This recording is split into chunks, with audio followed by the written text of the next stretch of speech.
Welcome to Unleashed with Scarlett Johnson, presented by Moms for Liberty. And today I have a special guest and friend, the very beautiful Amanda McKinney.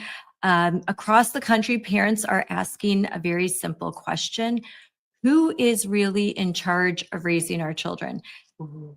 And they're asking, they know the answer, but it's kind of a question being forced upon them. I had to post yesterday, Republicans in, not Republicans, I'm sorry, in Florida, there were Democrats that were saying that I'm your kids' parents, like your kids belong Mhm. to me. Same old from 2020. Again, we've got bureaucrats, uh, people in education, or whether it's Hillary Clinton, kind of coming before us saying, hey, like your children are our children. And again, parents have to reaffirm the fact that no, these are not your children. These are our children. Children are raised in families, not by the government. And so I know that this is something in Washington state Mhm. that is, it's a beautiful state, but Yes, there it is. radicals there that want to take over the job of parents, and that's not okay. So you're in Yakima County, you're a Yakima County commissioner, and now you are a congressional candidate. So I Yes. want to talk about how you got started Mhm. in local politics and what's inspired you now to run for Congress. So thanks for joining me, and let's go. Thank you. And I'm absolutely thrilled to be here with you. It's always nice when we get to spend time together, but we've never done anything on camera. So here we go. Uh, I am Amanda McKinney. I'm actually living in Yakima, Washington. And if you envision Washington State, Yakima, and Central Washington, right in the middle. And I've actually grown up in agriculture, and we are a beautiful area, and our primary economy is based on agriculture. So rural communities like ours are very similar all across America. And, we've struggled with a lot of various issues across administrations. And really for me, I was in real estate finance, and my family was always in agriculture, commercial agriculture, and we've got still some family that are still actively farming today. But I saw a great need for some proactive leadership. So many of our wonderful city councils and mayors and commissioners, supervisors, anyone in elected leadership in rural communities, we all know they wear many hats. And what I kept seeing was just kind of a loss of hope and feeling like no matter what, we were being dictated to top down. Nothing was a local decision anymore. And I just realized that, we really needed someone who was going to be assertive and be able to call out the wrongs, whether or not they were coming from your state capital or from the federal government. And I decided to get involved just to become a county commissioner and really be a strong representative for our agriculture economy, for our families who live here, and found great love in doing that. However, after I got in, COVID. And that was one of those really, okay, God, I hear you, because I really thought I was going to be all about bringing, business acumen and really working on legislation and policy related to economic development. And it ended up turning into this fight for freedom and liberty. And it was just really, it was like living in a different world. Everyone lost their mind. And in Washington state in particular, we had the longest shutdown. And I ended up becoming just a very vocal opponent to our former governor, Jay Inslee, who went so far as to, mandate vaccines for workers. And it just, our children were being put in our homes where, I mean, the blessing, of course, is that then we got eyes, then we understood what was happening. But for me, it really exposed the fallacy of listening to the experts. Because we as parents have trusted for so long that those people who were, doctors and people in the church and people in schools were absolutely guiding our children with love and compassion and nurturing them, but not in a way that was influencing them, that was different than what they might be hearing at home. And we found out that that actually was not true consistently. And that was across even rural communities. There were many churches that were in rural communities that were more conservative that shut down during COVID, and caved to this idea that we needed to give up our liberties. And Washington, for me, the ultimate hypocrisy was that you couldn't go to church to worship, but the liquor store was still considered to be an essential place that you then had to stay open. And just having electeds or bureaucrats in the health system telling me as a mom and as elected that, your kids are fine. Your kids are great. They're learning. Everything's wonderful. And here's what I knew. My husband and I were very blessed. We have a loving marriage. We've got 2 children. We have a yard and a dog, and we were able to, they have their own bedrooms. And what I knew about my community is that, we are actually in Yakima County, one of the most impoverished communities in Washington state. And I knew that there were children out there who were not in a home that was going to provide them with guidance on their schooling, probably wouldn't even have the resources or the internet to even get them engaged with Wow. school, and knowing that they were going to be exposed to some things that was going to be potentially harmful for them. And so really it turned into just an advocacy for kids and parents. And then as soon as COVID was over, it was off to, wow, we have a lot of regulations that have come out of situations like this. Chaos occurs. You know Yeah. what? We're going to create more rules so that next time the same thing doesn't happen. And then we wonder why we have so much control over us. Yes. I was just discussing with my previous guest because she was talking about the chaos in Minnesota. And for tyrants, chaos is a ladder. Normal people like you and I, just your average American, no, they don't want chaos. It's human nature. We want things to just be calm. We want peace and security and tranquility. Chaos is not something that we desire, but for a revolutionary, a radical, somebody I think been kind of indoctrinated into these radical ideologies, chaos to them is a path. It's a way for them to achieve desired ends. So while normal people they're in this chaos and they don't know what to do, and maybe they're more quiet or they're fearful or they're anxious, that's where you can have these chaos agents come in and then they grab power.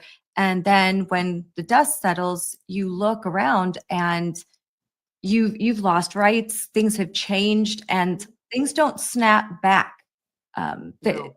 We still have not recovered from COVID. And as far as what they've done to children, there will be children that will never fully recover from what was done to them. You can't fix taking 2 to 4 years away from a child, especially during certain formative periods. There's learning loss that won't be recovered. That will lead to income loss, destabilizations, and their lives are forever changed. For even the most well-adjusted kids, and I think I had very well-adjusted kids, they lost things they will never get back, and I think the stress, the post-traumatic stress, sometimes even affects them 5 years later in certain situations. So Mhm. th- Absolutely. that is Well, and they were lied to, and that is a very hard truth as a child who is believing in the structure of the system that they're supposed to trust. And they understood that they were living in a lie. And a perfect example for us is that I was watching a football game, practice rather, and this was during the height of COVID, and I was exposing how dangerous and really tragic it was that we were forcing our children to accept a lie. They were forced to play football outside wearing masks. Y- you know eh, the idea that so the actual physical health of these children was very willingly sacrificed to protect a small cohort of people who we could have easily sheltered in place and provided them with a lot of love and compassion, and services. And so they grew up knowing that, well, I'm wearing a mask outside, and it just, none of it made sense. And I think my son said it best. He was 7 years old, and by the time they went back to school, they were still wearing these masks. And he came home and said, "Mama, if this mask keeps me from getting COVID, why do I get to have a mask break 2 times a day?" Which, yes, of course, because they got to twice a day, they got to sit in their desks and take their mask off for 15 minutes. And and of course, I'm very honest with my children. And I said, "You're right, honey, that doesn't make any sense. It's because it's not actually doing anything to Yes. protect you." Yes. But anyways, that was it. And then Totally of course the follow you. chaos that comes is in Washington, what I'm dealing with right now, which is this drive to have schools intervene when your child is just 13 years old and put them into situations where they're making life altering decisions about their physical body. And that is what we are fighting against. We are running right now, we've qualified a parents' rights initiative to give parents more access to the information and to have a say with what's going on with their children. And then, of course, we're going to do something else quite logical, which is prohibit biologically born males from participating in girls' sports, because that's just common sense. Yes, 100%. I'm going to upload. I was a friend, Sarah Garriott, had just sent me some of the images, and because I'm going to post about that later today about the success, the Mhm. huge effort, and I wanted you to talk about that a little bit. What happened in Washington State, and how I think that can inspire folks everywhere, because Mhm. we often hear like, oh, I'm in a blue state, I'm in a purple Mhm. state. Well, in Washington State, what are the dynamics of your local? You've got a Democrat governor. What about in your House or your Senate, you're in the state capital? So Washington is very similar, I think, to a lot of states where rural communities are still, very red, right? We've all seen the maps after presidential elections, and there's a Yeah. lot of red and there's tiny blues, although, of course, those blues represent some highly populous cities. Mhm. So there's a lot of red. And then as you move closer to those larger population centers like Seattle, Tacoma, or Olympia, our state capital, it becomes much more heavily Democratic. But what we do have, a all Democrat statewide offices are held by Democrats. We have a Democrat-led Senate and House, and really strong majority. So they have that long ago. I think a couple of years ago they even voted away debate. So there's not even debate on the floor of our House and Senate, State House and Senate. So they most recently are right now trying to attack our initiative process, which is something that came because of our success. So there's an organization that I'm a part of that's called Let's Go Washington, Yes. started by a friend of mine named Brian Haywood, just a fantastic man who realized that, there's a lot of people on the left who put their time, energy, and money into creating chaos. And he made the decision that he was going to use his talents and some of his personal treasure to go ahead and be a catalyst for what we've created now, which is people volunteering in very organized fashion to gather enough signatures to qualify initiatives to either go straight to the ballot or to go to the state legislature. And so the ones that we actually just qualified, we're very happy, hot off the presses. We had success in over 800,000 signatures this time around, and we had over 1 million signatures gathered when we did our previous initiatives just the prior cycle. But these two are important because usually you see a lot of our initiatives have been focused on monetary things, taxes and things that are, causing lack of energy choice. And because we're going to live off solar and wind in Washington State, which is, of course, a whole nother topic and not possible. But the idea here is this is a lever that allows even folks who maybe will continue to vote Democrat in a blue state to at least tell their legislators, It's a bridge too far for me. And a perfect example is the parents' rights and the initiative to protect girls' sports, because even in heavily Democrat Washington state, the vast majority of voters believe that if you were born male, you should not be taking opportunities away from females. And there's a fairness factor that is common sense. People believe and understand that that's not fair. Listen, if you feel like you don't want to compete against men, and you were born a male, there are other spaces for you, but it's not on the podium with a female. Nope. That's never going to be okay. And so we qualified these initiatives. And what will happen is that the state legislature has the opportunity, if they choose, to actually pass a bill, a law this year that exactly mirrors the wording of the initiative. And they've already, right out of the gate, before they started the legislative session, said, we're not even going to give them hearings. We're going to completely ignore this. And I say bring it, and that's fine. Because if they don't, it means that the initiatives will be on the ballot in November during our midterms. And I think that's a fantastic thing. And as a congressional candidate, I am very excited about the prospect of being able to run on this common sense issue and to align myself with, if you want someone who was willing long ago, before it was even popular, to start being vocal about these things, you are going to want to align yourself with me, knowing that I am willing to go ahead and talk about and speak up about things, not just during COVID, but when it's overregulation on our ag, all of the things that are happening against our law enforcement and tax on law enforcement in the state of Washington and federally. And my dad's a retired law enforcement officer, so I have a very big heart. There's no daylight between me and law enforcement. But these are the issues, the kitchen table issues that we're really concerned about. What's happening to our kids? What's happening to my bank account? What's happening at my job? Are they making me call someone something that they're not? I've known this person for 30 years, and all of a sudden I'm supposed to pretend that this person is now magically turned into someone else. These are the things that people are saying. I'm a person who is a faithful person who believes in compassion and acceptance. Everyone is made in God's image, but you do not have to live a lie.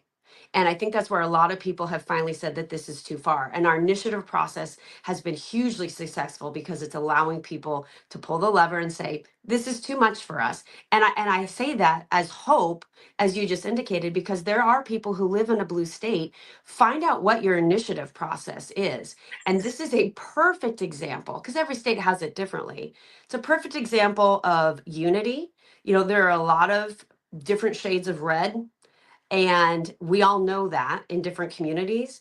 But no matter what your shade is, this is an opportunity for us to think that big tent. And I believe so wholeheartedly that it is exactly the coalition building that our President Trump did to win the White House and to put him back in a position to save our country. If he had not built coalitions, he would not be where we need him today. And by the grace of God, he is there right now. And we have a trajectory that we can change for our future, for our children and our grandchildren. But it's going to take all of us to figure out where those opportunities are to form coalitions. And in Washington state, we've done so. There's a coalition of Republicans with moderates. In fact, we've even got some folks who are part of organizations that are, gay or lesbian organizations that have come in to support these initiatives, because as parents themselves, they want to know what's happening in their child's classroom.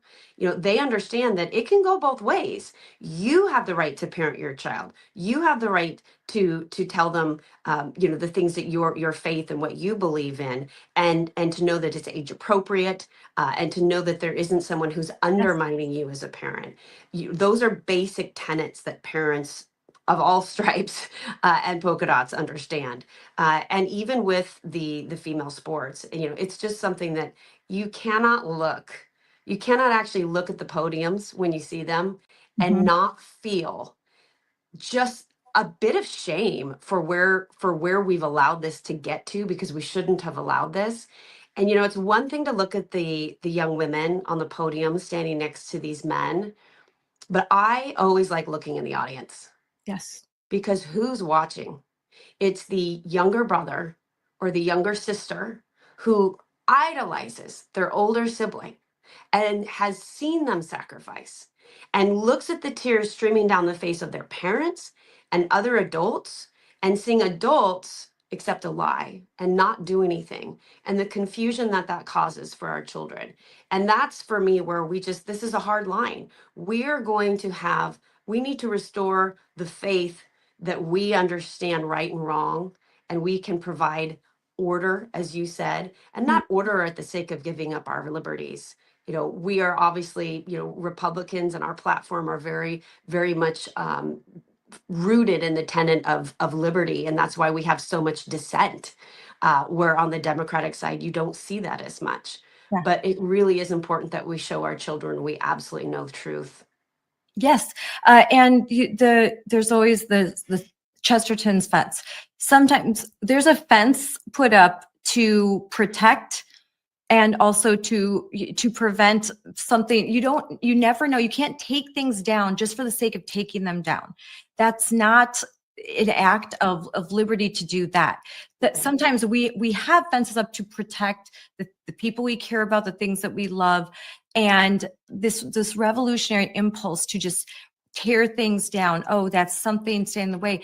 And what we're doing by changing the definition of biological sex to include, 137 so-called gender identities is just, to me, insanity. And it's chaos, and it's harmful. It's harmful more than anything to the children that believe this lie, because they are changing the makeup, their biological makeup of their bodies in a way that's irreversible. And then when they experience regret, we as a lot of conservative organizations and adjacent try to give them a soft place to fall and to be there. But I tell you, we stand alone. There aren't many organizations on the far left. They are abandoned. Once they do not identify as transgender, once they say, I'm comfortable in what they would say my sexed body, like I know now that I am a girl, I am not a boy, or a boy says I am a boy and I'm not a girl, they are abandoned by the people that love them, and who is there to pick up those pieces? And that's what we're trying to build the airplane as we're flying, and create these organizations and institutions to help these kids, because there are many in the wake. I just went on Reddit to do some research, go to a D-Trans Reddit, and I'm talking just thousands and thousands of kids saying, I'm detransitioning. Everyone I know is detransitioning. What does this mean? And I think a lot of them, they've woken up. Unfortunately, it's still so pervasive in schools that I wish we could say that I know, like some like to say, oh, woke is dead, we've won. No, we have not. I can tell you that, because if in deep red Florida with the wonderful Governor DeSantis, you still have teachers unions, and you still have radical left trying to reclaim schools and trying to insert at every possible chance, policies that undermine parental rights. We've not won. Like their infiltration is too deep, and that's why we need people like you to run and to fight for team sanity and for biological sanity. But going back, bringing common sense and being able to talk with them in a way too about, one of the things that I like to say is, I'm also a process person, and this is where the policy, comes in. You hear these terms thrown on, like gender fluidity. And I say, okay, but practically, how does that work? Because once you say it's fluid, how fluid? So are we going to get in a point where someone shows up at a track meet and they're in 3 different events, and they get to be so fluid that they change what sex they are and identify as from event to event, meet to meet, one day or the other? Imagine a world where it's so fluid that, you get to change from day to day or hour to hour. And I say that to expose how ludicrous the idea actually is, and that's what we're supposed to expect. But how can anyone live in a world where you cannot know with certainty who is going to show is it going to be Bob or Jane today? And your role and responsibility in a society that embraces this is that whatever they present, you're supposed to promote that. And there's a difference between passivity and action. And I think this is where we're bold. We need to be more bold, because no one wants to be told that they're discriminating against someone. Mhm. But discrimination is an activity. And simply acknowledging someone's there and being polite, but not promoting it. And the way that we're headed right now is that if you're not actively promoting someone's choices, that is called discrimination. But passivity cannot be activity. And I think this is where we need to be very bold and say, I can accept you for who you are, but I don't have to agree with it. And I don't have to tell you or anyone else that I agree with it either. So I can tell you how far it goes, because I was interviewing Alexa Anderson, and in Oregon, in her high school, a biological boy could run male cross country in the fall. Yes. And then in the spring, be on a female swim team. Yes, of course. That's how the fluidity. The only rule was that boy could not play 2 sports in the same semester and be a male in one and a female in another. But the next semester, he can identify as a female and participate in female athletics. But as soon as you accept that as reality, watch then someone very near in the future is going, well, that's not fair for this person. It's not fair. So because once you say something is fluid, Yes. There's no limiting principles. And that's, again, the problem where we get to Chesterton's fence. When you don't have limiting principles, that's chaos, insanity, destabilization beyond measure. And anyone who's raised children knows that children require structure. They want it. They crave it. They don't do well in chaos. They don't do well in situations where they don't know what the rules are. You are setting them up to failure, and I think for mental illness. And that is why we have so many of our youth self-reporting as having depression, anxiety, and other mental health issues. And it is absolutely, they got the double whammy. They got COVID, and then all of this, trans ideology pushed upon them right at the same time. But I will say, thank God for, Charlie Clerk and him, creating such an incredible organization he was so ahead of his time to be able to recognize what was happening with our youth. And certainly, when he started Turning Point, he didn't foretell how far crazy we were going to get on this spectrum of social issues. But talk about meeting the moment, and what he has done for changing himself, the trajectory of our country.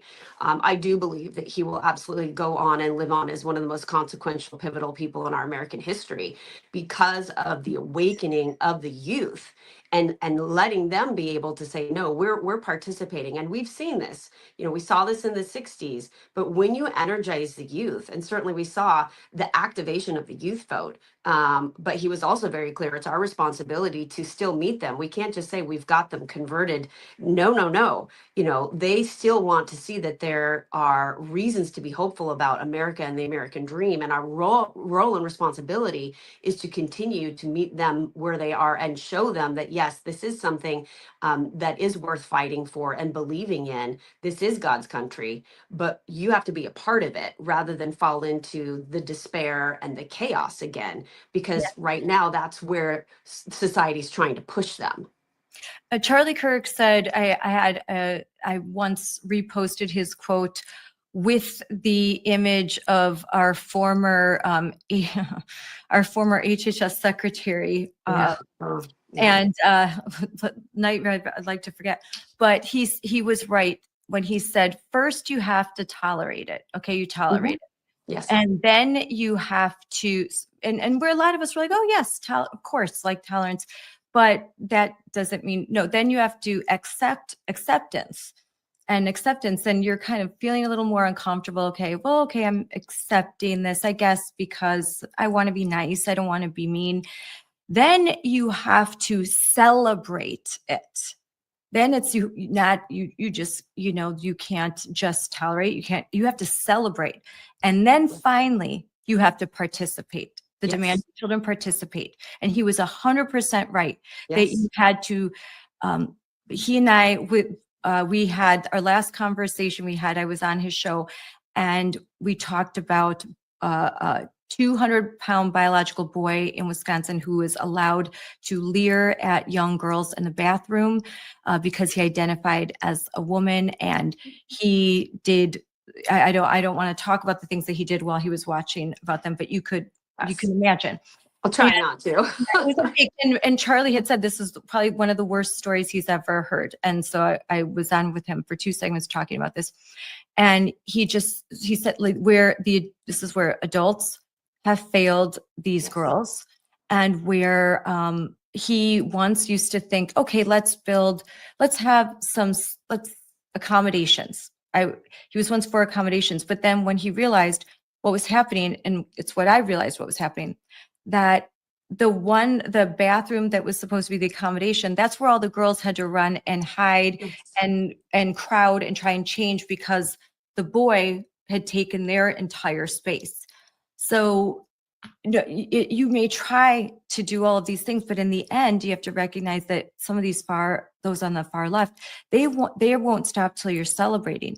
And that's why if you just have common sense, I think you can get to the moderate voter. You can get to Democrats and say, it's common sense. You don't want a man in a female prison. That's not right. That's not just. That's not moral. You don't want a man in female bathrooms, and you don't want a man playing with or against your daughter when she is participating in athletics that they've worked so hard for. It means so much to them. Like Jennifer says, they don't play for fun. They play to win. They play to compete. And this isn't just a game. That was actually a slogan when I was in DC at the rally at the Supreme Court. Beautiful weather too. Yes, it was beautiful weather. It was a beautiful day. It was so amazing. And there were groups, there were Democrat women holding signs that were supporting us. There were some of they consider themselves radical feminists who fought for Title IX in 1972 that were standing with us. There were LGBT groups that were standing with us. So we had a diverse coalition where they had, it's hard to describe some of the scenes that I saw what they had. Because this is common sense. And I think that I'm really happy to see what you were able to do in Washington State, because it's having done this at a local level. We recalled 4 school board members. Yes. Getting those signatures was no easy task. I had 12-hour days. I was in my minivan. I was like pulling up to libraries, going to state fairs. We were doing everything we could. It's no easy task, but it felt sure. And it increases your conviction, doesn't it? When you're right. In teaching, we learn. Well, I will tell you, we know we're successful because right now we actually have had 2 bills introduced trying to make the signature gathering for our initiatives more difficult.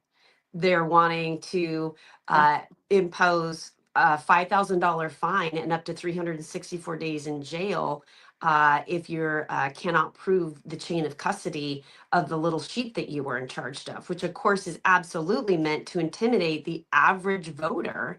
And what's interesting though, again, common sense, very, very proud to say that during the testimony, our current Secretary of State, who was previous to becoming Secretary of State, a Democrat state representative, and then the former Secretary of State, who was a Republican, got up there and united told the bill sponsor, who was chair of this committee, this is only meant to intimidate the voters in Washington from exercising the one last way that a minority voice is able to come and bring legislation to the table. Because absent of, they have a super majority of all the state houses and statewide offices. And, our founding fathers revered the minority voice. Yes. That was why we were given such beautiful, they designed our process. And of course, we've expanded on it. And, this is a way for us, again, to truly grassroots say, you know, as a community, you as legislators may not think this is a big enough issue, but we're here to tell you that it is. And I'll keep you updated and let you know. Obviously, I can tell you this. I have pretty high confidence that if for any reason they make the initiative process more difficult, that we will probably be answering with an initiative to repeal it, because this is again across all spectrums, political spectrums. People don't like the intent to squash voices. You know, they really do. At their core, we understand that that is a core principle, which is the freedom of speech, and Yeah. the initiative process is a manifestation of that. It is a way to have your freedom of speech heard, to be able to tell your government you're unhappy with something, and it really is the only tool, absence of removing people from office when they're up for reelection, which of course, you know, again, if you're in the minority, that's very hard and unlikely to happen.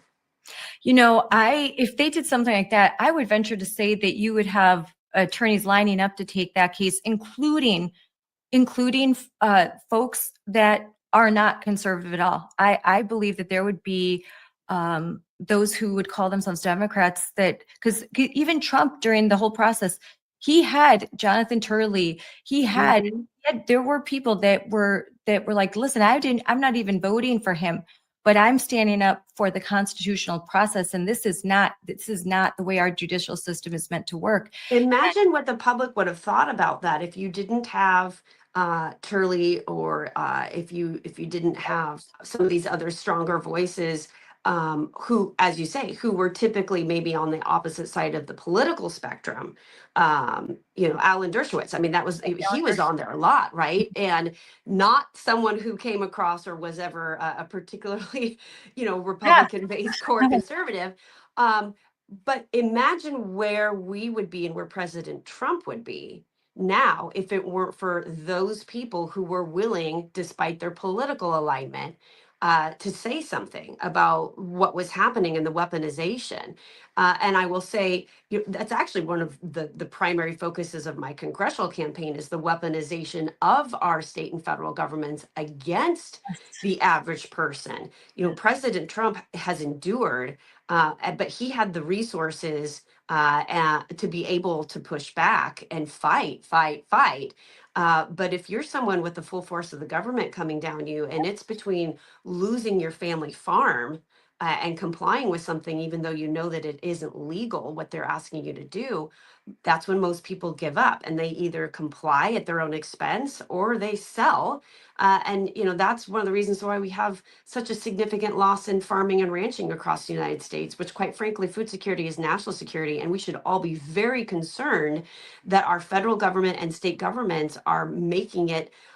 There is no way at this point that you can farm and ranch without fear every day that there's going to be some law that you somehow broke, that has been brought to your attention, and you have nothing to do. It's a huge fight for it, and people say, well, why do I want to do it anymore?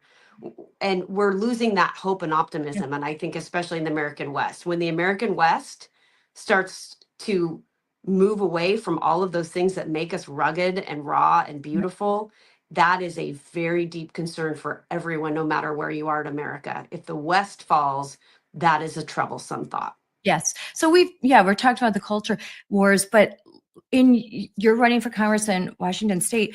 What are some of the big issues? Because I would say the ordinary man, what are the things Mhm. that they are dealing with that I think the mainstream media, they overlook. They're not really talking to people, and I think that a lot of those that would oppose President Trump and oppose conservatives and sort of the more traditional, the person with the more traditional view of government and of family, um, they just sort of, call you a bigot or a racist, Mhm. and they're on their way. And because we actually care about the common everyday man, but they really Mhm. don't.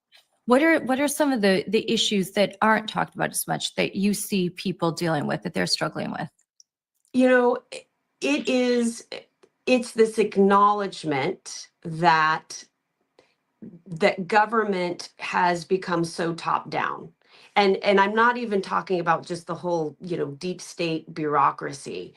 There has been such a consolidation of decision making, and it's true no matter what state you're in, as far as if it's red or blue. I serve with commissioners and supervisors across the United States, and I'm vice chair of the National Association of Counties Rural and Agriculture Affairs Committee, and I sit on the Western Interstate Region Board. So I am meeting routinely with commissioners who are hearing from their constituents constantly that even in red states, there is no local decision making anymore. And to put this in context for you, no matter where you are in America, if you want to put a garage, an extra bedroom, you want to build a house, you need to put up an extra barn, anything that you want to do, you need to go down to your county courthouse and you need to apply for a building permit.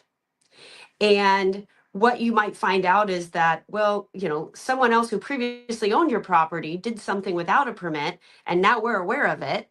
And now we're required to make you bring it at your expense into, conformity with current code if you want to do anything else. And you need to also go to the health department, and you've got to talk to the state Department of Health and Ecology. You've got to get environmental reviews. You need to have your soil tested.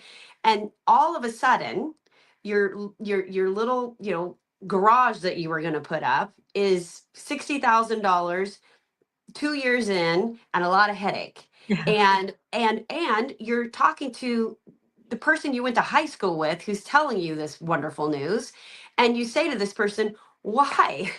Why is it, Sherry, that I have to go through all these things? And Sherry has to throw her hands up and say, I'm so sorry. It's because of all the laws that have come down from our state, and overruling from the federal government.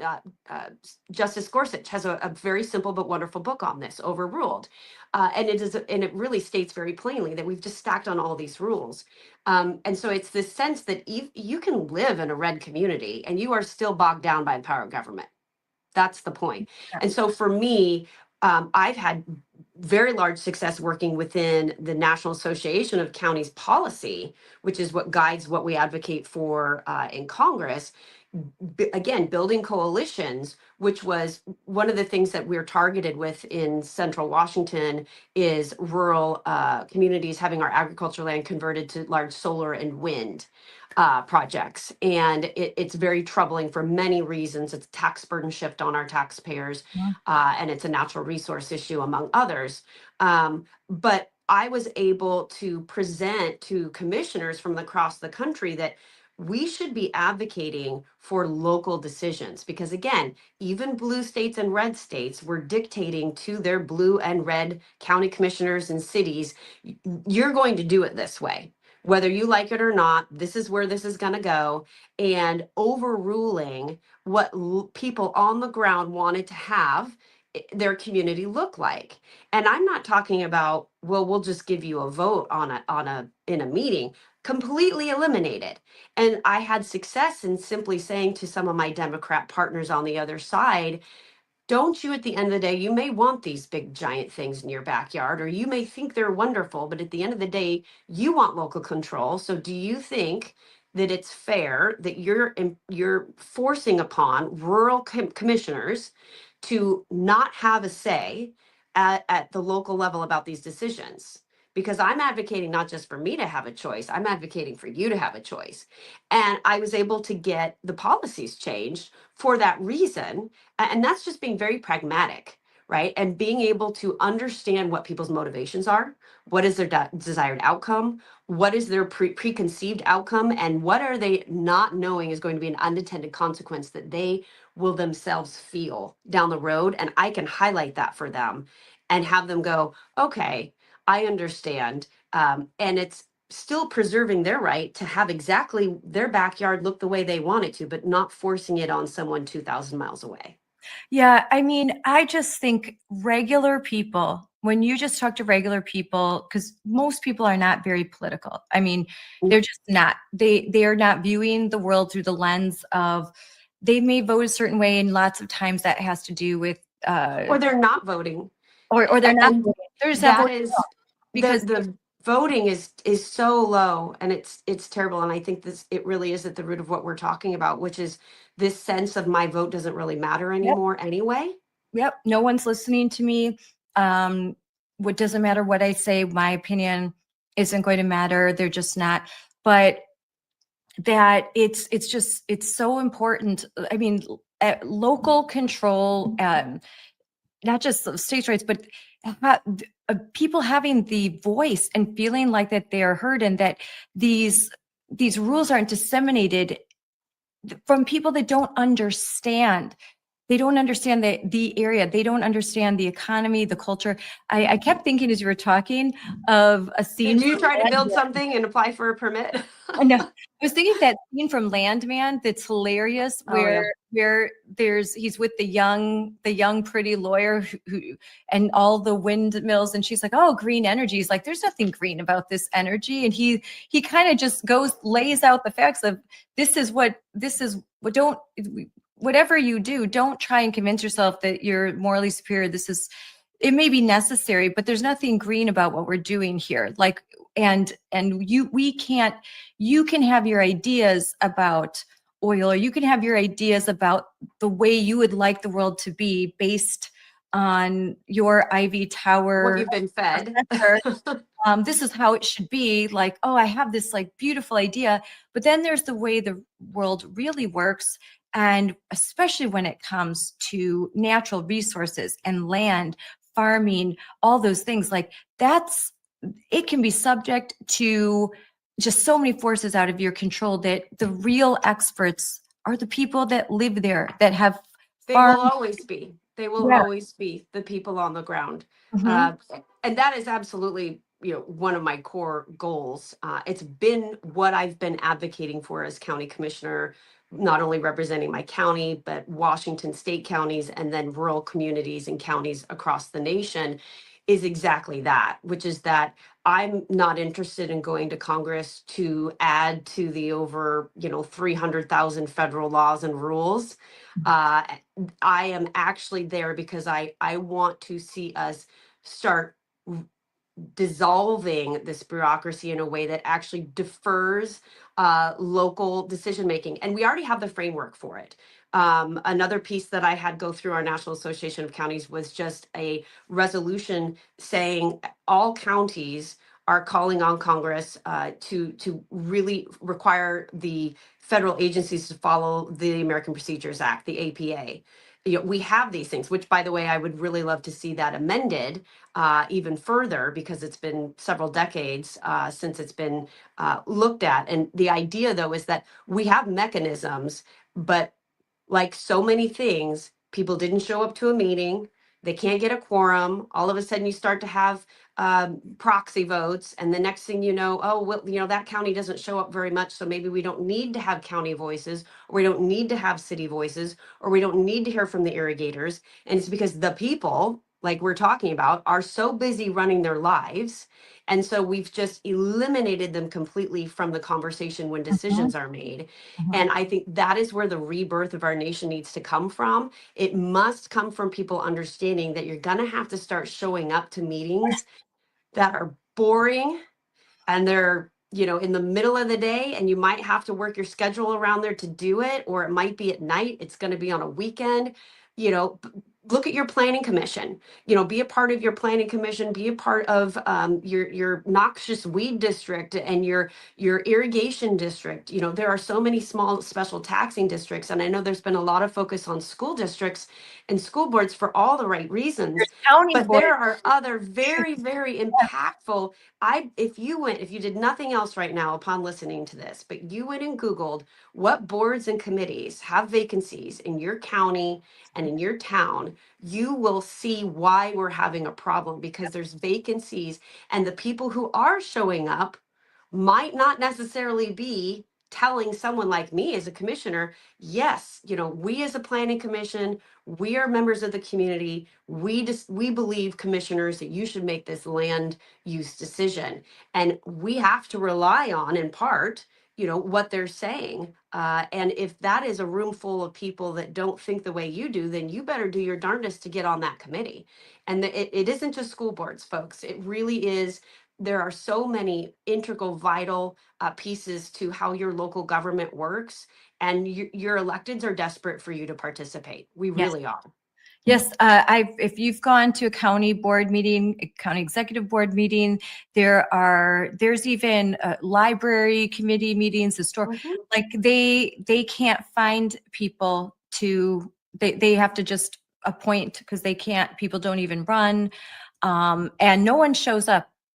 To most, when I'm at a meeting, they used to have them by Zoom during COVID. Now Mhm. you have to, which I like that you have to be there, but they're deciding ordinances and a lot of things, and you won't right now. You may not hear, but when the next disaster happens or the next crisis, these rules are all going to be in place, and you're going to have to operate under them. Or like you said, when you need to pull a permit, when you decide that you want to do something to your home, or when you want to own your own business or buy a building or get involved in a whole bunch of other things, suddenly you're going to be very shocked. And my husband is in commercial real estate development business, and that's pretty like he is always attending these small meetings, and he's They're like, 2-year-long environmental reviews, and oh, then, yeah, it's. oh yes. He's like, there'll be and he said sometimes there's just one person that shows up and says, I don't like this, and one person can make a difference, what good or bad. Yes. But yeah, these are the meetings that he attends that decide whether the permits for the restaurants, are they going to how are you going to get an alcohol permit? And that could affect that. It has all these reverberations. So there's a lot of important things. Where an intersection is going to go in, where are they going to bring in, if you love your nice rural community and suddenly they want to bring in low income mass housing, and you don't show up to those meetings. Those are exactly the statewide planning that happens, because instead of addressing the housing affordability crisis by the root cause, which Yes. is because of environmental regulations, energy efficiency regulations, high labor costs. We're looking right now in Washington State. They're looking at trying to unionize farm labor. So just think of what that will do to food prices in the United States, because, as again I said, we are an agriculture economy. We have over 300 commodities in Washington, but Central Washington has billions of dollars of, we provide feed for hay, alfalfa, straw, apples, cherries, wine grapes, hops for beer, mint for your toothpaste, dairy, beef, all of these things. And imagine if you can have unionized farm labor that can strike when those precious sweet cherries have got to come off, right? And because they can't just sit there, and you're looking at billions of dollars in crop losses for all of these different, and we're even looking at having a 32-hour work week has been proposed, that you are eligible for overtime and benefits over 32 hours. And so it's this rising cost of labor, and anyone who looks at that in business, again, saying, well, that's untenable. I mean, you are right now, because of minimum wage and all of the benefits you're supposed to provide to people. When we were growing up, your minimum wage job was your entry level. You're 16 years old. I worked at Dairy Queen. It wasn't supposed to be a job I was going to raise a family on, for goodness sakes. Like And $2 now we an have hour. this mentality that no matter what you provide as a service, that your service and your work is exactly commensurate to the service and skill set of someone who's designing a skyscraper. And that's just not true.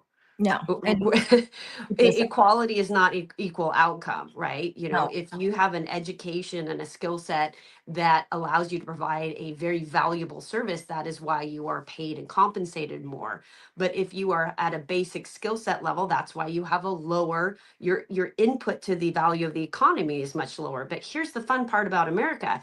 You have the freedom to learn and educate and work hard and get to the point where, if you're like me, I bartended so that I wouldn't have a huge student loan bill.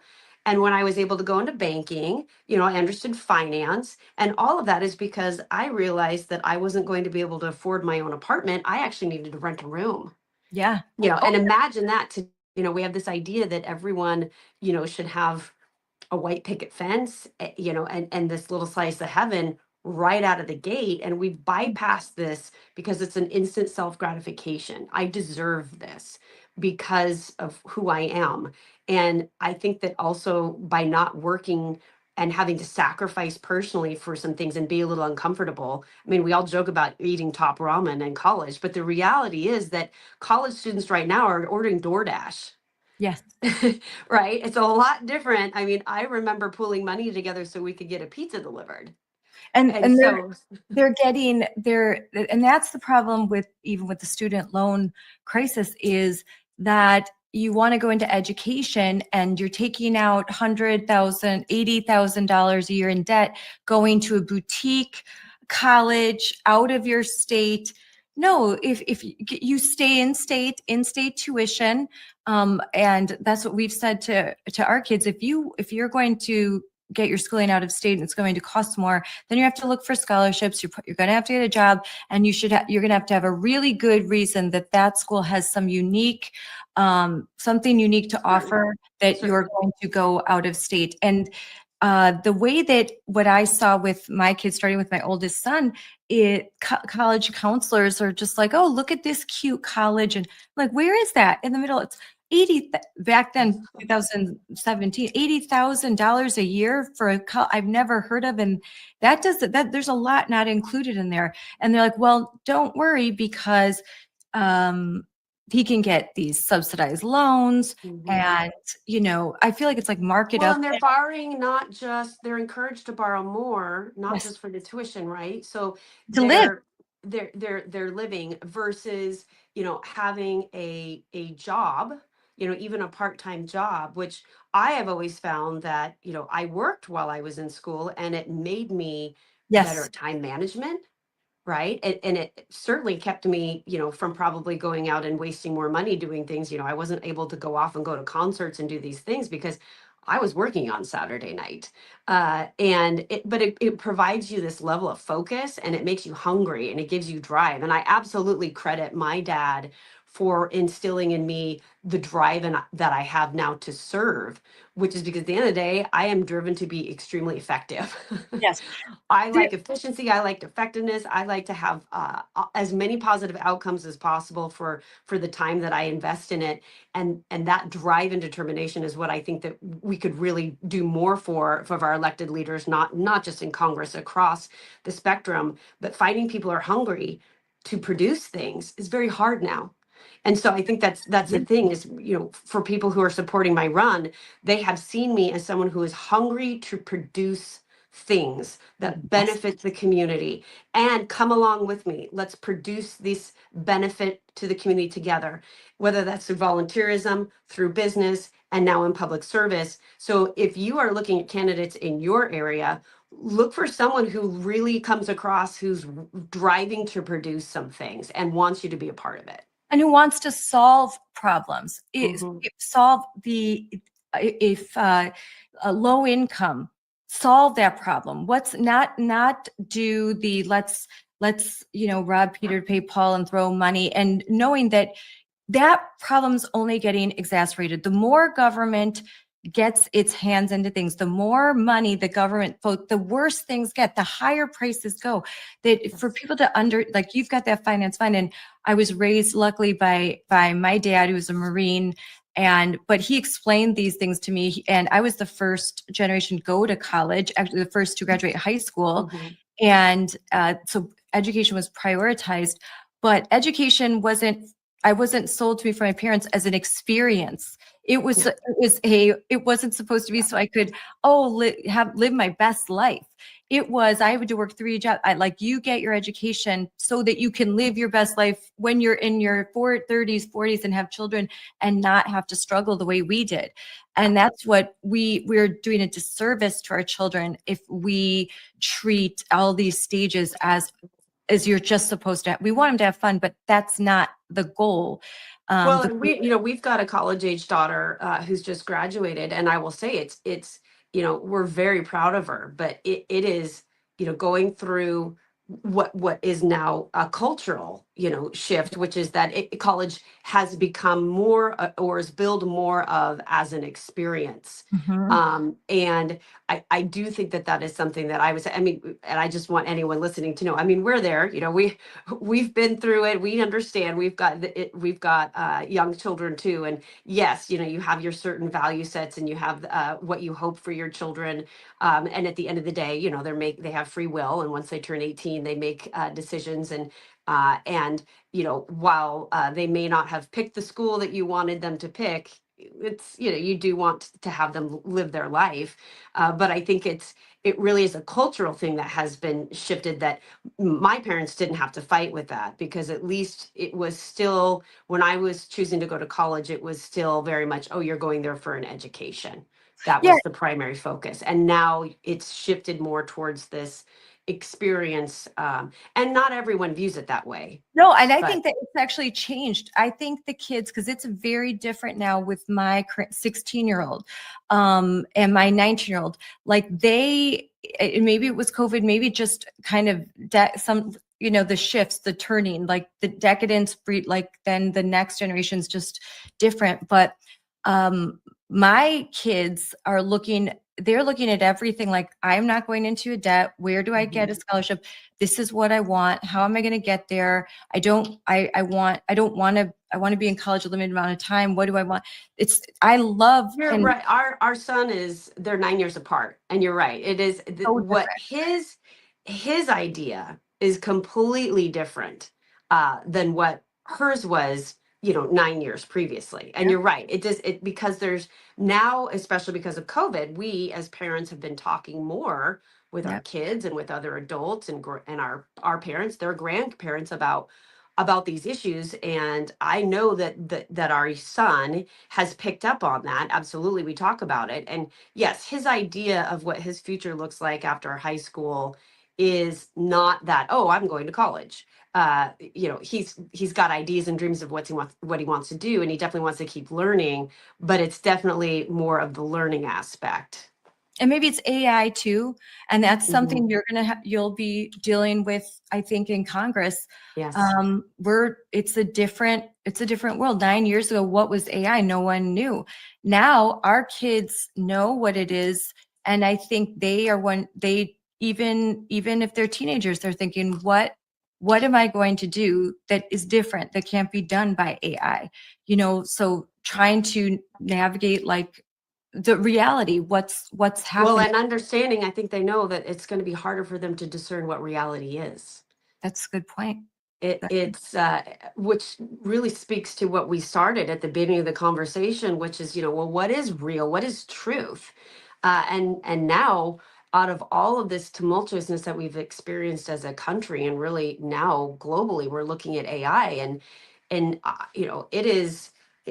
it is something that is going to, like anything, there will be positives and there are going to be negatives. Mhm. We could say that about almost every advancement. Some things become better and more efficient. I do hold a lot of hope, because I think, yes, you saw, the automobile push out, wagon makers, Mhm. but they found something else to do, different skills to provide. And, we've Yeah. always Oh, had, yeah. I mean, who remembers Blockbuster, right? I mean, Yes. there, It was fun. those I miss Blockbuster days. My, Which, by the way, how funny is it to try to explain to your kids? I know. They think there was a horse and buggy around. So I was like, yeah, we Yeah. used to rent movies, and it was an experience with your family. Like, let's go find a movie and see if it's in. And But it isn't it also curious? I think our human nature is to be together, because even with the advancements, and certainly more people definitely do live streaming at home, but we still have movie theaters. Yeah. You know, Yeah. we still want to congregate, right? And it's that idea that you still want to go to a theater, whether or not it's a digital movie, or it might be, a performance, a ballet performance of your little kiddo. There's still that idea. We still very much crave being around other humans. Mhm. And that's why I do have that hope that we're going to be able to figure this out, because we don't want to lose our humanity. Yes, I think that we will. I think that we will. I think that there's benefits of AI, but I think that that's why you have to, especially with the government, has to make sure it's protecting privacy, protecting us from there's going to be big corporations that are going to want to do what they want to do, and they want to just advance, and sometimes I don't like Jeff Well, Gold. the little one can't, the little guy, the single person cannot get lost. And for me, I will tell you, this is my number one concern. Is I think of it in the sense of, we've had a lot of changes in regulations to protect consumers over the years, with credit. Your credit score, is obviously your window to the world. If you have good credit, you have the ability to borrow at a lower rate, be able to have purchase power that you wouldn't otherwise, and gain in generational wealth by the purchase of real estate, for example. That's the primary way that Americans have grown in wealth, is through real estate, from home ownership. And it was, if you had some business, incorrectly, let's say, report something on your credit report, it was daunting, even for someone to really, well, how do I get it removed? There's all these different credit reporting agencies. What kind of proof? I can't get the dentist won't even call me back. And then they tell me, oh, we made a mistake, but they don't want to fix it. But it's impacting someone's ability to actually, let's say, purchase a home, right? Or rent an apartment, or buy a vehicle. And they're held hostage by this system that for a while made it very difficult for someone to dispute something and have it corrected quickly. And I look at AI in that same way, that I see that if someone creates a photo of you, or alters documents and presents that to the public, and you are applying for a job, and the employer does a check, and there is something that pops up that makes you not desirable to be hired, you might not even know that it's there, number one, or you're told about it. And then what are the steps for you as Yeah. a consumer, as a citizen of the United States, to fix this error? That's not real. I need to fix that. It's impacting my life today. I can't buy a car, can't get a job. My spouse is thinking something, is terrible has happened. I'm losing relationships over this. Those are very rare and very real implications. And that is where I think it's important to say, I'm looking more from the personhood aspect of it. How is it going to impact people as an individual, and make sure that every individual has a very clear line on being able to say, whatever is out there in the world, in the ether about me, it's either real or it's not. And I have a quick and easy way that I understand to correct the record. Yes, yes. That is going to be a very important thing. I was just talking with someone who had their image and likeness put on Rumble and YouTube with content like that was not them. And Yes. it took a lot of effort, lawyers, to get rid of it. So it's going to be a big issue, one of many, but I think, it's just one of those things that we'll need government to be involved with, but at the same time, we don't, in the right way, not to be intrusive. Before we end, I want to talk about some things that are important for, I know, Moms for Liberty members and our listeners, and really to talk about parental notification, curriculum transparency, local control, restoring common sense in our schools. That continues to be something that we still have to fight for locally, Yes. primarily. But there are some things in Congress, there are some bills that can help. Like in Congress is going to have to deal with Title IX, I think, Yes. ultimately. So what are some things that that you, in your experience in Washington State, what can parents do about those issues? So the number one thing is to support your legislators who, even though they might be in the minority voice, to make sure that we are showing up and providing testimony. We've gotten very savvy with being able to show visual graphics where we show how many people have at least signed on pro or con on a bill. It might not make a difference whether or not this supermajority Democrat legislature will pass a bad bill or not, but it does signal to the community as a whole where did they act where there was clear agreement and consensus that that was not actually the will of the people. And then it allows us as a community to come together and figure out, okay, how is this a priority for us to work towards unraveling? Mhm. And those are the ones that I think as we become even better and more efficient with the initiative process, which is of course why they're trying to attack it, is that we're going to have an initiative process in Washington State that will be so efficient that we will be able to drive down the time and cost to gather the signatures.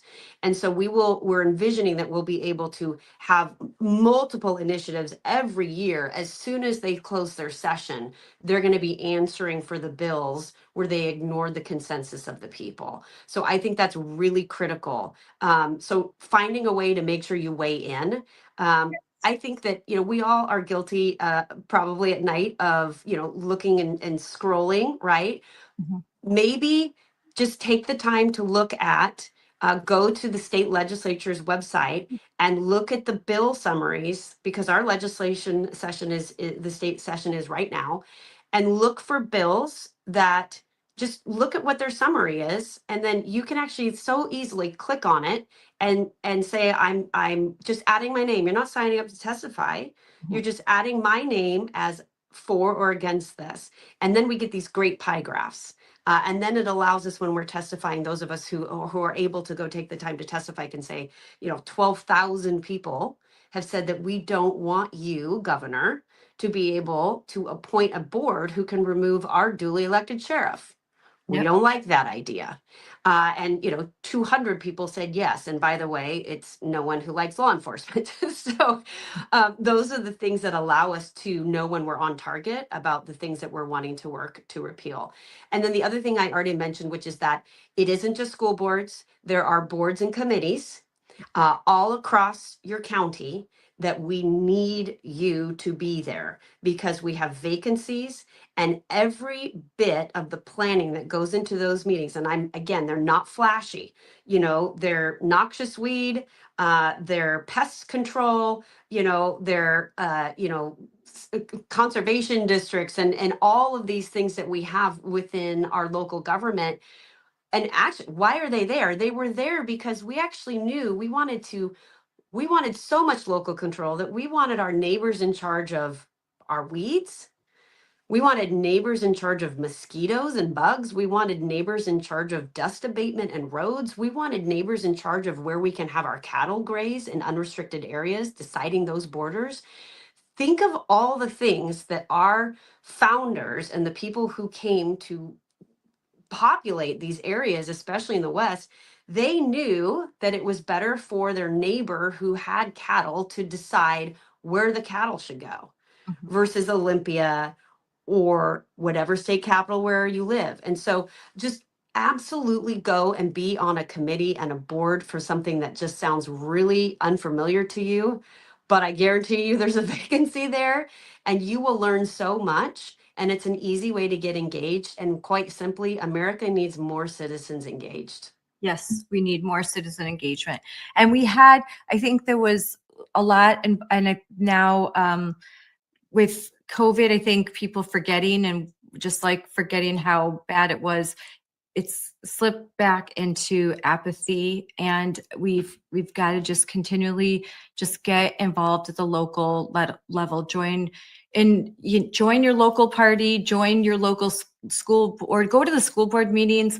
Yeah. Go to the meetings, and I think if you go enough, you'll start to think, I could do that. Maybe I want to get involved. Or it's not as, once you really get to know what's going on, it's not as boring. It can seem that way, but when No. you could get excited about an issue and then and see you can make a difference. And I think then people stick with it. And I think especially And put a time conservatives. limit. You know, you say, listen, I'm going to go and I'm going to volunteer my time on this. I want to go look into it. And maybe I'm only going to do this one for 1 year. Yeah. And then you can move on. You know, I think it's better to not have these like sometimes people stay forever. I think it's good to do something Yeah. temporarily and move on to something else. Yeah. And it's Like, okay to attend and not say anything for a while. You know, yeah. I think that it can be, the thought might be intimidating for a lot of folks. And so if all you do is just go to listen, that's good too, because having ears in the room to listen is very important too. Well, this has been a great conversation. I didn't think we would talk this long. There's probably so much more we could, but we'll definitely have you come back. I would love it. So if someone wants to support your effort, regardless of where they live, where can they learn more about you and donate to your campaign? Yes, if you want to have a local commissioner in Congress who understands the plight of living in rural communities and really anywhere, I understand the heavy hand of government, and that's exactly what I'm trying to unravel. You can go to my website. It's McKinney for Washington, and for is spelled out FOR. So McKinney for Washington. I would love to have your support. I'm very, very proud to have received the endorsement from President Trump. As well as Oh, Turning Point Action. And I've also received the endorsement of Speaker Mike Johnson and Winning for Women. So on a roll, right out of the gate, really hungry. And I guarantee you that when I get to Congress, there's going to be a sign on my door that says all counties welcome, because I really mean it. I want to see the federal government and state governments be forced to put local decision making back into the hands of local people. I love that. I love that that you had a leadership role at the county level and you really understand your community. And I think it's a real blessing to have that. So when you're there and they're talking about statutory law and the regulations and the policy that they're going to force onto rural communities, that you really understand and you can explain to those who don't.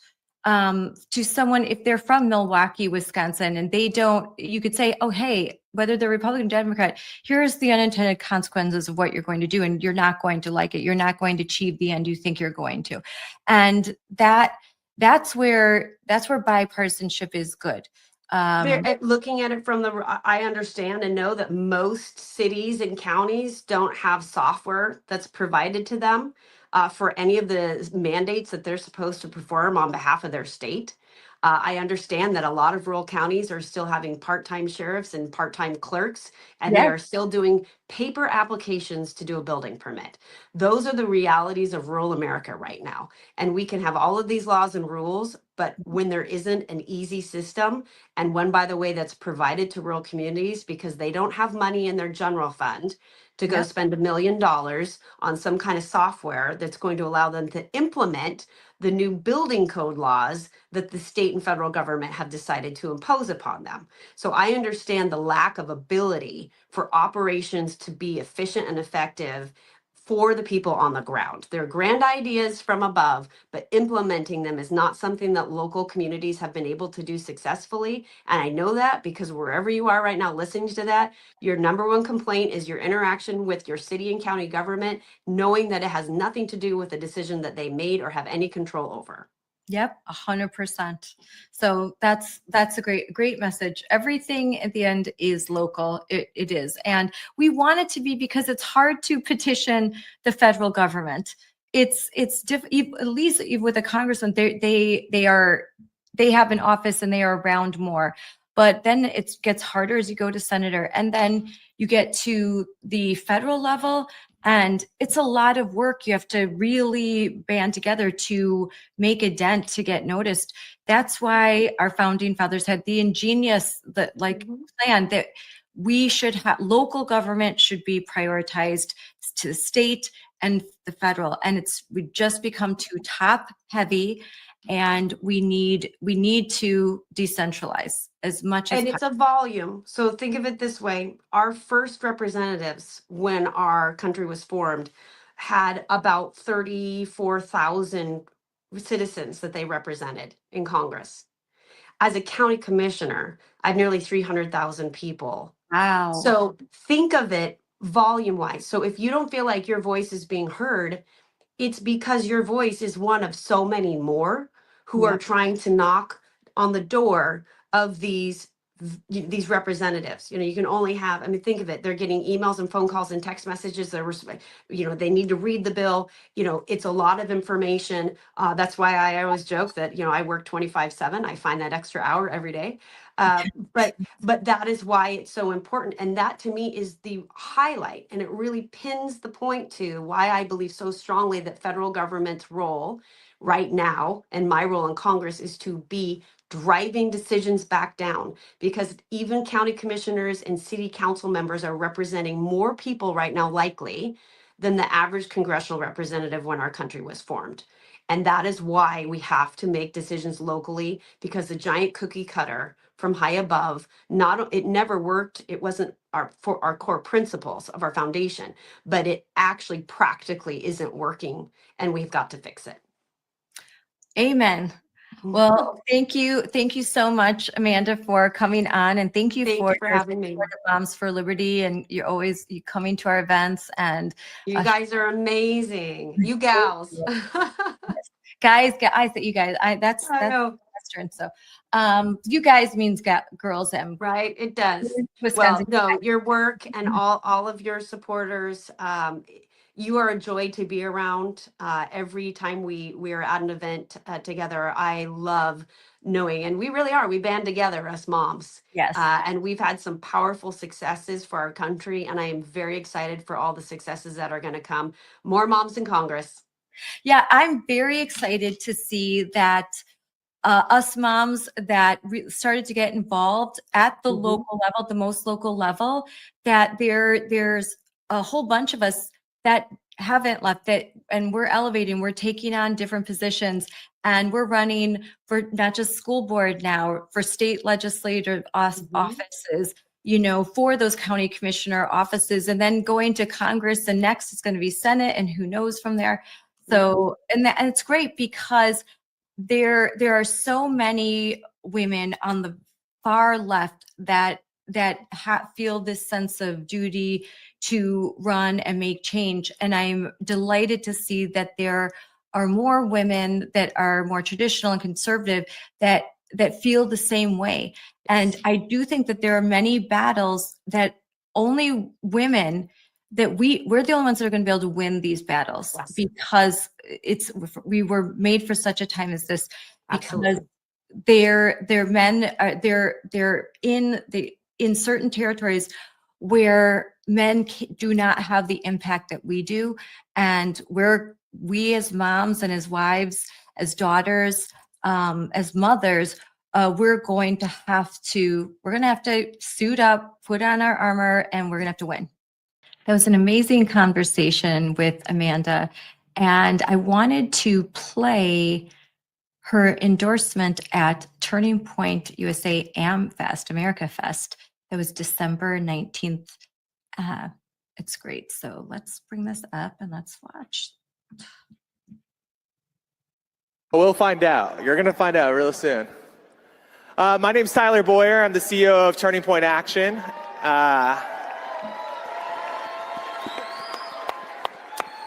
I have with me 4 individuals who are going to be some new faces here in Congress, because I think we need a lot of new faces in Congress. Wouldn't you agree? So we're going to go down the line real quick, introduce ourselves, where you're running real quick, and then we have some questions. We'll do some Q&A. I do want to throw this out. If you're watching at home or even in here, if you go to Turning Point USA's Rumble or on the Turning Point Action Rumble, you can actually input your questions. We're going to do some direct Q&A straight from the Rumble chat. So we appreciate our great sponsor, Rumble, for doing that. So let's go ahead and start. Amanda, why don't you introduce yourself? Hi, everyone. Just a quick shout out to all the students out there. And I know that there's some Turning Point prep year out there, and I see you. Just wanted to say, Amanda McKinney, I'm running for Congressional District 4 in Washington State. Yeah. We're going to have conservative principal representation in Washington State. It's hard to find a conservative in Washington, but your district's pretty conservative. We are very conservative. Hey, there's a sunny, insane side to Washington State, everybody. And you know, sometimes the darkest skies have the brightest stars.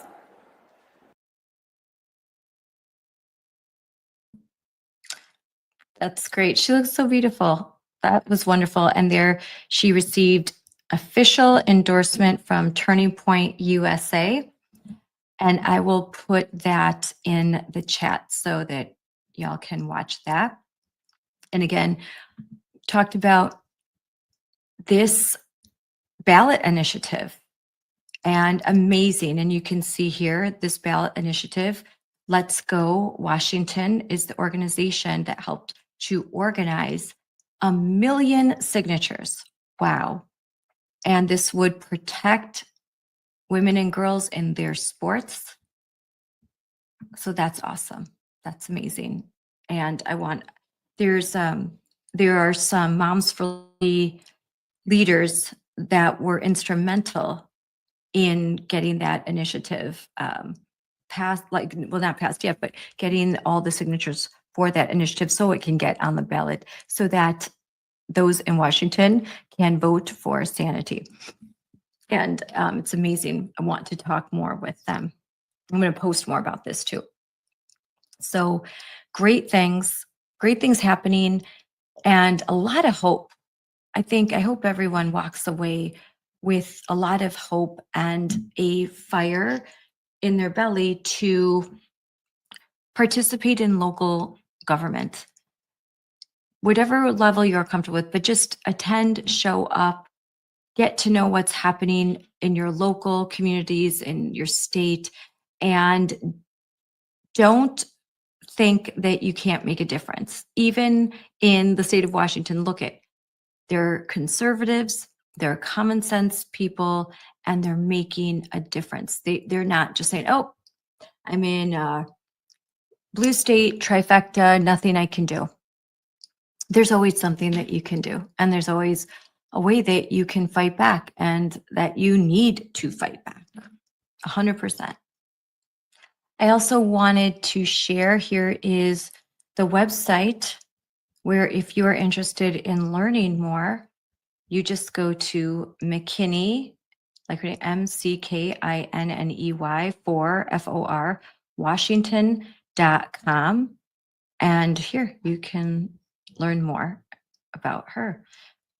She is a current Yakima County Commissioner running for Congress to deliver proven common sense conservative leadership to Washington, D.C. And she definitely proved that in our conversation today. So thank you for joining me, and always stay curious, stay engaged, stay informed, and watch Unleashed because it's a pretty cool show, right? We have so many great interviews coming up. I am packed. My calendar is full. A lot of good conversations. So thanks for being a part of this one. Have a good rest of your night. Bye. Parents, you must always hold the keys to the AI toolbox. AI is already in classrooms across the country.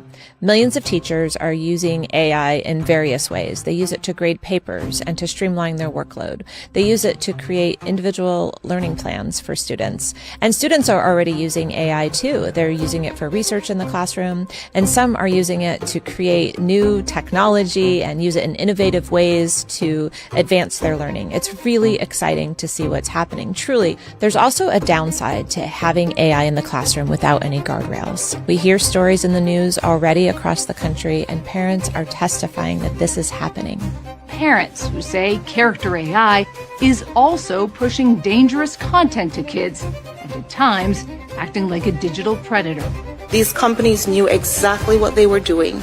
They designed chatbots to blur the lines between human and machine. 1 in 5 high school students reported that they or someone they know has had a romantic relationship with AI. Researchers found the bear openly discussed sexually explicit and dangerous content with kids. The other problem that we're seeing with AI is it's not always true. Sometimes AI can tell you what you want to hear, not necessarily what is true. It's not helpful when students just use it to directly cheat. Parents have to understand the algorithms that are basically set up to direct our children to look at certain things, feel certain things, and believe certain things. That's the role of a parent, not an algorithm. We are living in a moment of wonder, and it is our responsibility to prepare children in America. Moms for Liberty is leading the charge on unifying, educating, and empowering parents to understand AI and how it's impacting our children. We're already doing this by joining the AI and Education Task Force under the leadership of First Lady Melania Trump. I've personally attended 2 meetings at the White House on this. I've spoken to members of the cabinet about the guardrails that need to be put in place to protect our children. Because we understand the importance of empowering you to protect all children, we've created model policy that you can download and take directly to your school board and ask them to adopt. We've created school board speeches that you can change and modify for yourself and use to speak to your school board in a public forum. We've created draft policy for the state level that you can go meet with your state legislators and ask them to sponsor the bill and start moving it through the process so that all the children in your state will be protected.